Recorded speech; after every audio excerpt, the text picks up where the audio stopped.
Now, despite the long history of conflict between whites and Native Americans, going all the way back really to 1492 or early 1600s, however you want to date it, American support of the war, I should say American Indian support of the war, was more than any other group in American society in terms of percentage. So almost a third of eligible Native Americans served in the armed forces. Many others worked in defense-related industries, and thousands of American Indian women volunteered as nurses, as well as joining groups like the WACs and the WAVES military auxiliary. As is the case with African Americans, Native Americans benefit from the experience afforded by war by gaining vocational skills and truly, this greater awareness of how to succeed within mainstream society. So going all the way back, there's always been an argument that minorities, marginalized groups should serve in war because if you show your patriotism, you show your bravery, you can benefit from it afterwards. That was famously done by Frederick Douglass, who said, listen, African Americans should serve in the North during the Civil War because, once they put that shield upon you, they can truly never take it away. Now, they did, certainly during Jim Crow, but it was that kind of thinking that encouraged groups to join. So many Native Americans fought for the nation that had stripped them of everything and had taken away their heritage because many felt like they really had no choice. The mobilization for the war, well, it really helped the economy, ended many New Deal programs that had provided Indians with jobs. At the same time, many viewed the Nazis and the Japanese as a threat to their homeland. Again, a homeland that they had had much longer historically than the whites who had come. Whatever their motivations, Indians certainly distinguished themselves in the military, most prominently as code talkers. So the Navajo code talkers are sort of up there with the Tuskegee Airmen in terms of the lore of groups that it contributed, because every branch used Native Americans to encode their messages using Indian languages, native languages, that were unknown to the Germans and the Japanese, so really using that advantage. Now, speaking of Japanese and Japanese Americans, so you're going to have people that have just come over, that have immigrated, or people that have been here for generations, so Japanese and Japanese Americans. Thinking about them, certainly in light of what happened on December 7th, 1941 at Pearl Harbor, you're going to see a hunger for vengeance against people of Japanese descent living in the United States, no matter how long that they'd been here. And many Americans saw no difference between the Japanese who attacked Pearl Harbor and Japanese who were living in America. And such hysteria helps explain how the U.S. government could engage in one of the most obvious violations of civil liberties that we've ever seen in our country. Over 120,000 Japanese and Japanese Americans were forcibly removed from their homes and transported to what were called war relocation camps. So actually, the camps that we talked about, the internment camps, came next. So you first have to sort of be relocated quickly. People came home, saw that this Executive Order 9066 was up, were told to vacate their homes, take as much as they could. Within 48 hours, they were sent by bus originally to some place usually close, and then once the internment camps were ready to go, much further west, as far west, believe it or not, as Arkansas. And these people were, again, all from the West Coast. They not only lost their property that they couldn't take with them and oftentimes was taken or sold, but certainly their freedom as well. And Roosevelt indicated that relocation was, totally under his authorization and totally legitimate because of the defense needs of the country. And he called it a military necessity, although not a single incident of espionage involving Japanese Americans was ever proved. And when you looked back of all the people that were actually removed from the West Coast, 70% of those were actually U.S. citizens. So again, it's the forcible relocation and internment of American citizens. And there's no evidence really that many Japanese or Japanese Americans were disloyal. In fact, the opposite. So you see almost 40,000 Japanese Americans who served in the armed forces during the war. Others work as interpreters and translators, certainly something that's very helpful when you're fighting the Japanese. It's not until 1983 that the government will finally acknowledge the injustice of this internment policy. So certainly a very dark moment in U.S. history. We've seen certainly, again, that fear and prejudice and discrimination and what it's done. And in this case, for people that were moved, some of whom I have met growing up in California, it was a huge challenge. That's an understatement. So now we're going to shift really from what happened on the home front to actually the war itself. And again, this is not a war history class, but we do have to talk about some strategy here because it's going to become an ongoing conflict and the source of tension within the Allies, particularly between Churchill and FDR on one side and Stalin on the other. And a major consideration for the Allied military strategy was what to do on the Eastern Front in the Soviet Union. Remember, Hitler had, broken this marriage with Stalin and had invaded the Soviet Union, quite ill-fated, but it's certainly going to take time and energy and a ton of men for Stalin to put down. So during 1941 and 1942, the Nazis and the Soviets are waging these colossal battles. And it's crucial to understand that the Soviet population by far bore the brunt of the war, and really pushed Stalin to insist to his, allies, FDR and Churchill, you need to relieve pressure on this front. You need to attack the Germans on the west side so that Hitler can't just totally focus on what's going on here in the Soviet Union. Now, Churchill and Roosevelt agreed that they needed to create a Western front, or I should say, they needed to create a second front, but they couldn't agree on the timing or the location of an invasion. U.S. military planners actually wanted to attack the Germans in France before the end of 1942, which is something that will not happen until 1944, ultimately. The British, feeling burned from World War I, they are wary of moving too fast.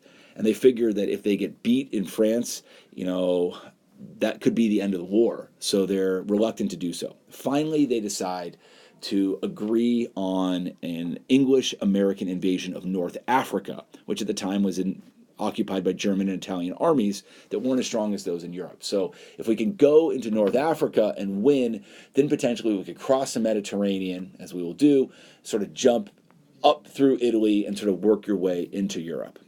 So there are really a number of conferences, and I said the Atlantic Conference is sort of the first conference. Well, it happens before the United States is involved in war. The first real conference that happens during the war is at Casablanca, which is the largest city in French Morocco, and also, of course, very famous movie. And it's a historic occasion, because no U.S. president had ever flown abroad while in office. Of course, Woodrow Wilson had left during at the end of World War I to go negotiate the Treaty of Versailles, but he'd done it by boat. So this is the first time that anyone's going to fly abroad as president, and none ever visited Africa. Stalin chooses to stay in the Soviet Union, so you don't get a meeting of the big three. It is still just the two of them, just as it had been in Newfoundland off the Canadian coast. But he sends a message again. He says, you guys absolutely need to come up here now to relieve the pressure. And at the Casablanca conference, the British convinced the Americans that they should not just, immediately jump from North Africa to France, but they should, in fact, go up through what we call the soft underbelly of Europe by attacking Sicily and then coming up through Italy. So, again, first they said, we're not going to go immediately to France, we're going to go to Africa. Once we win in North Africa, we're going to come up through Sicily and Italy. They also decided at Casablanca that they should really step up their bombings of Germany, and also to make sure that more supplies can get to the Soviet Union and nationalist Chinese forces who are fighting the Japanese. So again, before leaving the Casablanca conference, Roosevelt says, listen, we are only going to end this with unconditional surrender. And that's a very important statement, something that we'd actually already seen in the Civil War as well, with the North declaring that of the South. And this decision is strategic. It's supposed to sort of say, hey, Soviets, I know you're suspicious that we might end up negotiating separately with Hitler. We won't do that, okay? So it's going to fight until the end. And the announcement also reflects Roosevelt's determination that every person in Germany should realize that Germany will be a fully defeated nation. So again, it's a very bold statement overall. Now, the Battle of the Atlantic. So you've got, of course, U-boats that we saw in World War I. And while fighting is raging in North Africa, the Battle of the Atlantic is reaching its climax. And Great Britain desperately needs more food and military supplies from the United States. Again, going all the way back to all the aid that had been offered, before the United States had entered the war. But German submarines are operating in quote-unquote wolf packs that were seeking British vessels that were transporting American goods. And so you couldn't really have any invasion of German-occupied France until this U-boat menace was defeated. And by July 1942, some 230 Allied ships and almost 5 million tons of war supplies had been sunk by these U-boats. But by the end of 42, again, that first year the United States is involved, the British and the Americans have discovered ways to defeat the U-boats. British experts famously crack the German naval codes, enabling Allied convoys to steer clear of these U-boats or to hunt them down with large warplanes, and also anti-submarine weapons that are deployed on warships. Yes, the best tactic was actually to bring them all together, all these cargo vessels together in tightly bunched convoys so that warships could protect them much better. And so by May of 1943, that's a year and a half in of the United States involvement, the Allies had destroyed 41 U-boats. And after that, the U-boats were really on the defensive, and you can see shipping happening unmolested much more. And ultimately, you're going to be able to see sort of, that nuisance and that menace sort of put to bed.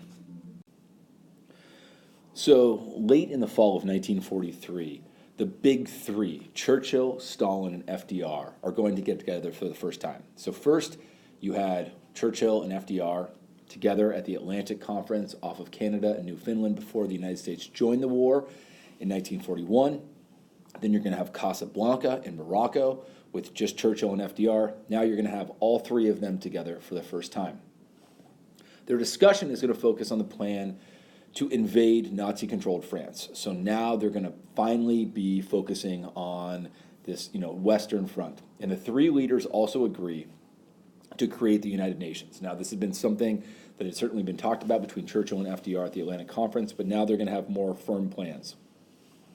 Interestingly, upon arriving back in the United States, Roosevelt is going to say to Churchill, you know what, I don't really trust Stalin at all, okay? But at the same time, there's a general understanding, particularly among General Eisenhower, who will be president later, but is really the head of the forces in Europe, that you absolutely need the Soviets to help win. So you've got this pickle that you're in. You don't trust Stalin, but you absolutely need the Soviets.